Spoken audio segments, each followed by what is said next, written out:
Pour ne rater aucune de nos vidéos, n'oubliez pas de vous abonner et d'activer la cloche. Bonjour les amis, je suis très contente de vous retrouver sur le Nomade pour ce nouveau volet sur la vie en voilier. Alors vous avez été très nombreux à me poser ces questions. Comment vit-on sa première traversée et comment fait-on pour ne pas s'ennuyer? Eh bien je vous propose de partager tout ça avec vous.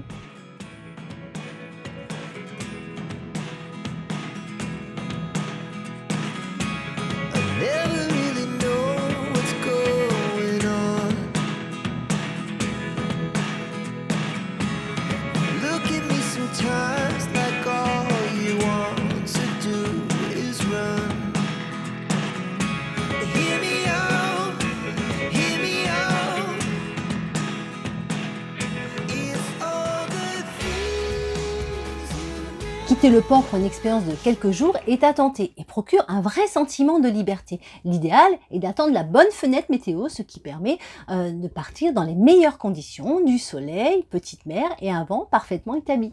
Naviguer, ça ne consiste pas d'avoir la main vissée à la barre, le regard collé à la ligne d'horizon, à bouffer des milles à longueur de journée et de nuit sans relâche et sans répit. Ouf, vous commencez à vous détendre un peu ?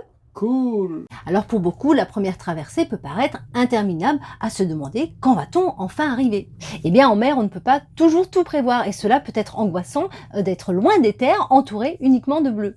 Mais la première grande navigation est bien souvent un moment fort, même si on ne le sait pas encore à ce moment-là. Votre bateau est prêt? Le plein d'eau, de gasoil et de nourriture a pris place dans votre bateau? Vous avez prévu des vêtements chauds et légers? Vous avez une bonne pharmacie au cas où? Bon. Eh bien, il ne vous reste plus qu'à larguer les amarres. Pour une traversée de quelques jours ou semaines, il est primordial de vérifier les conditions météorologiques régulièrement pour adapter la route ou pour se mettre à l'abri. Chaque région géographique a ses spécificités météorologiques pour lesquelles il faut se renseigner à l'avance. La route de navigation est aussi une étape importante dans la préparation de sa croisière, même pour 3-4 jours. La route doit être préparée de façon précise. Cela signifie que la route doit être tracée sur une carte papier ou un grand écran, comme celui d'un traceur ou lecteur de cartes. Si vous avez tout ça réuni, vous n'imaginez pas à quel point vos journées seront hyper agréables, bien remplies et déconnectées de votre quotidien interne. Si vous partez en couple, l'idéal est de pouvoir être complémentaires sur le voilier, de pouvoir compter l'un sur l'autre et de pouvoir aussi faire des manœuvres ensemble, mais aussi seul lors des quarts de nuit. Alors n'essayez pas de vivre comme à terre, car les horaires, les habitudes culinaires et alimentaires, le rythme de sommeil, en navigation, tout change. Mais ne luttez pas, laissez-vous aller, tout ira bien. Le déroulement d'une traversée, même courte, eh bien le temps ne s'écoule pas de façon rectiligne. Les premières heures semblent souvent longues. On est encore dans le temps de la terre, dans la frénésie des préparatifs de départ. Il faut prendre ses marques. Et puis, si les conditions sont clémentes, ce nouveau temps d'adaptation ne peut durer que quelques heures. Mais quand on navigue au pré ou dans la mer formée, il faut parfois passer le cap des 24 heures avant de commencer à se sentir en phase. Les manœuvres, contrairement à ce qu'impose la navigation côtière, se font plus rares. Il peut donc se passer des heures sans qu'on ait à manœuvrer. Pour peu que le vent ne varie pas trop, il arrive qu'on puisse faire la traversée sans même un virement de bord. Vous aurez donc des heures devant vous, ce qui vous laissera tout le loisir de faire des tas de choses. Alors, quelles sont les occupations à bord d'un voilier ? La première traversée, c'est l'occasion de découvrir les petits et grands moments qu'offre la vie à bord. On regarde autour de nous car il y a tant de choses à admirer. La palette des bleus mélangeant savamment la couleur de l'eau et du ciel, le silence, tout ça appelle à la contemplation, permet d'évacuer le stress et d'accéder à une harmonie exceptionnelle avec son environnement et ses émotions. Écouter l'eau qui caresse la carène, voir nos amis les dauphins, les baleines, regarder les oiseaux au loin, contempler les étoiles, admirer les levées et couchers du soleil, si vous avez la chance d'avoir du beau temps, s'émerveiller en voyant le plancton lumineux autour du bateau.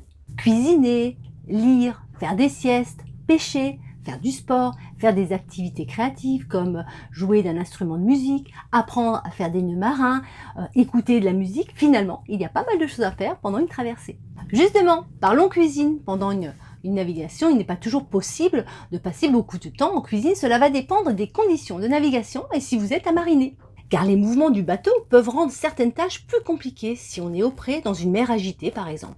Il est donc préférable de choisir des recettes simples et rapides à réaliser ou d'ouvrir des conserves, mais vous allez vite en avoir marre. Si vous êtes à l'aise sur le bateau, ce que je vous souhaite, c'est de réaliser de bons petits repas car les repas sont des moments importants en mer.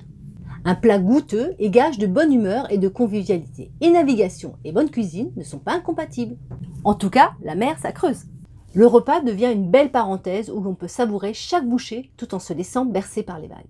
Je me souviens de ma première traversée de 3 jours, j'ai eu pas mal de haut le cœur. Il m'est même arrivé de vomir. Bon, pas au point de rester allongée pendant toute la traversée, mais pour moi, il était impossible de rentrer dans le bateau pour cuisiner. C'est donc l'eau qui s'occupait du repas. Et puis, au fur et à mesure des navigations, eh bien, ça allait de mieux en mieux.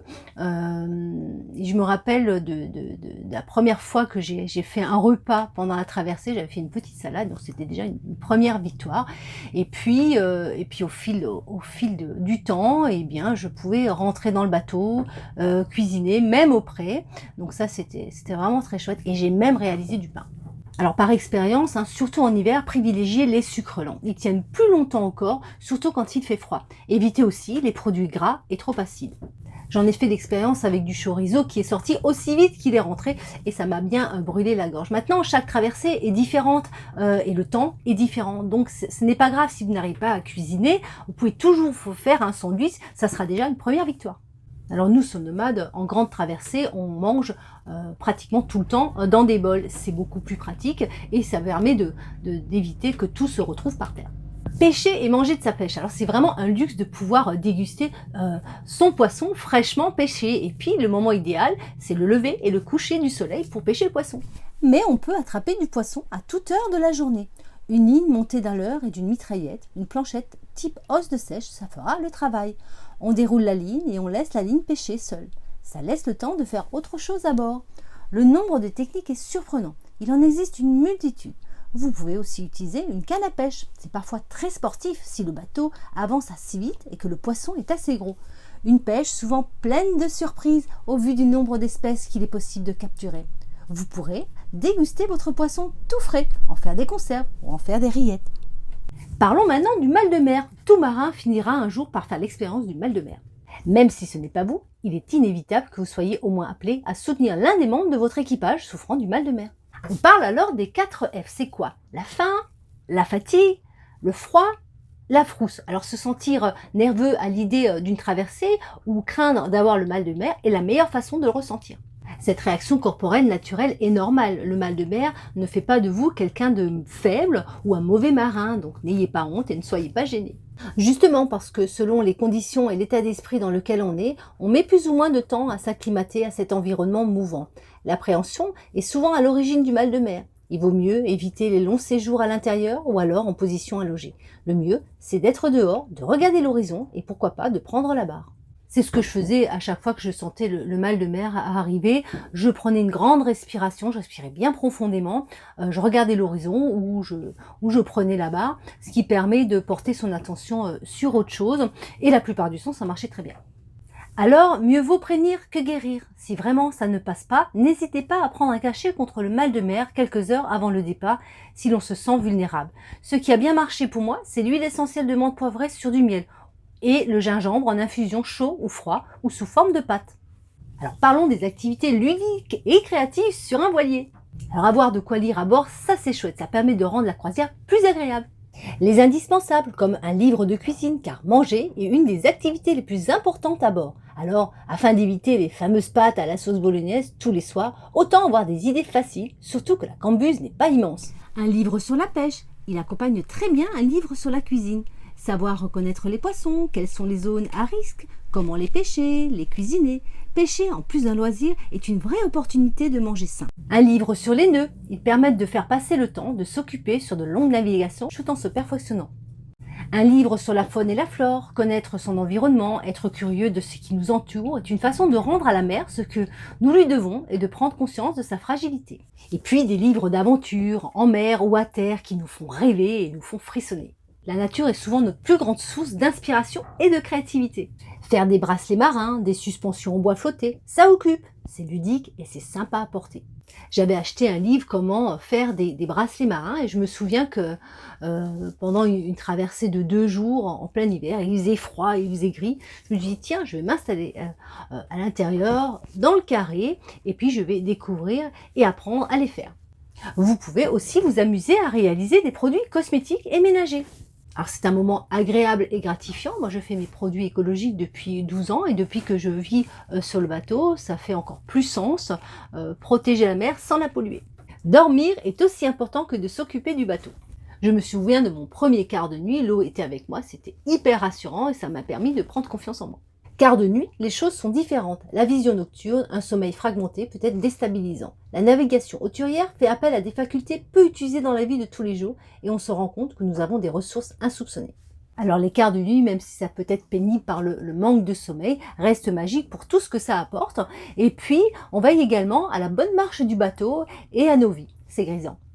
La perception des choses change à mesure que le soleil disparaît derrière l'horizon. Les constellations d'étoiles se réveillent une à une et ricochent sur les vagues. L'œil se fait à l'obscurité et scrute le fin fond de l'horizon. Vous êtes seul.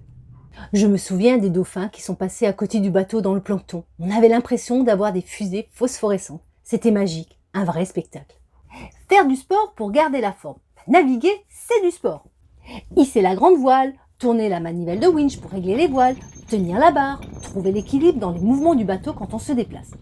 Des manœuvres essentielles pour la navigation et qui font travailler les muscles. Faire un peu de gym si tu aimes ça, ou du yoga. En tout cas, faut s'amuser et se faire plaisir.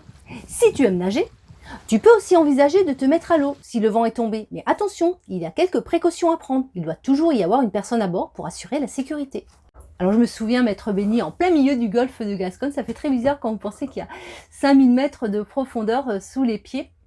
Alors on avait jeté une bouée à l'eau reliée au bateau par un bout.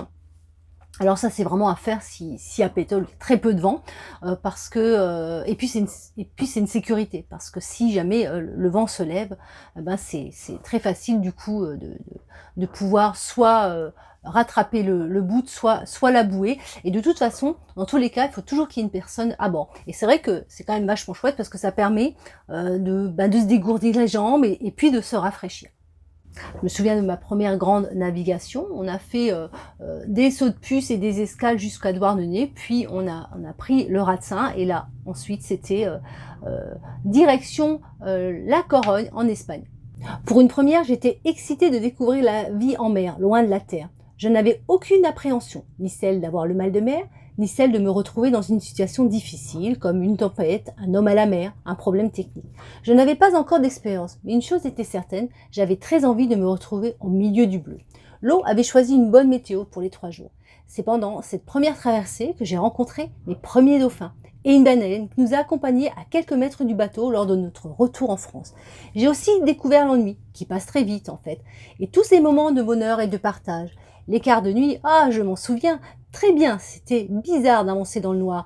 Et je me rappelle que j'étais tellement concentrée sur mon cap en regardant le compas qu'au bout d'une demi-heure, je ne voyais plus les chiffres.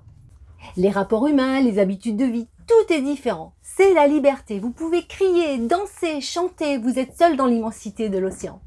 Ça y est, vous êtes convaincus que vous pouvez le faire? En tout cas, moi, je vous encourage à franchir le pas car ce sont des moments de liberté incroyables et forts en émotions que vous allez vivre. Voilà les amis, j'espère que cette nouvelle vidéo vous a plu. On se retrouve bientôt pour une nouvelle vidéo, comment gagner sa vie en voyageant en voilier. En attendant, n'hésitez pas à liker, à mettre un petit commentaire, ça me fait toujours plaisir. À vous abonner si vous découvrez notre chaîne. Et puis, si vous pouvez et vous le souhaitez, vous pouvez nous soutenir sur Patreon. Je vous embrasse et je vous dis à bientôt.